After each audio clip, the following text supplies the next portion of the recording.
سورہ معون کی ترکیب چل رہی ہے. فَذَلِكَ الَّذِي يَدُعُّ الْيَتِيمَ. فا حرف عطف ہے، اس کو فا سببیہ بھی کہتے ہیں. ٹھیک ہے نا. یہ نام میں اس لیے بتا رہا ہوں کہ آپ کو نام معلوم ہو، اور جب ہم ہمارے آئیے ترجمہ ترکیب سیکھیں میں ان موضوعات پر آئیں گے تو اس کو آپ تفصیل سے جان سکیں گے.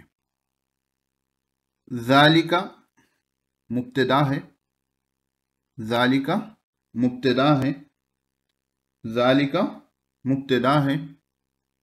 الذی اسم موصول، الذی اسم موصول، یدعو فعل مضارع ہے پلس اس میں ہوا ضمیر مستتر ہے جو فاعل ہے. الیتیم مفعول بہ ہے، الیتیم مفعول بہ ہے. تو فعل اپنے فاعل اور مفعول بہ سے مل کر جملے فعلیہ ہوا. فعل اپنے فاعل اور مفعول بہ سے مل کر جملے فعلیہ ہوا، اور جملے فعلیہ ہو کر یہ صلہ ہوا اس میں موصول کا، یہ صلہ ہوا الذی کا.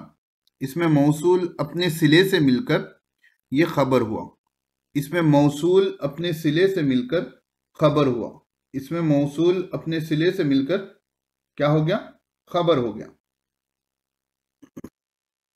ٹھیک ہے. پھر یہ کیا ہو گیا؟ جملے اسمیہ خبریہ ہو گیا، جملے اسمیہ خبریہ ہو گیا. اب لیکن یہاں کی ترکیب میں ایک مسئلہ یہ ہے کہ آگے کی آیت ہم کو ملانی پڑے گی. ٹھیک ہے، کیونکہ عطف ہو رہا ہے. تو آپ ابھی ترکیب کو یہاں روکیں گے.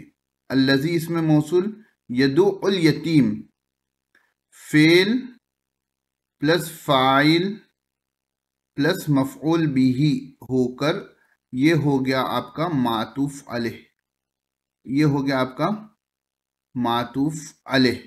معطوف آگے آ رہا ہے، انشاءاللہ اگلے سبق میں دیکھیں گے.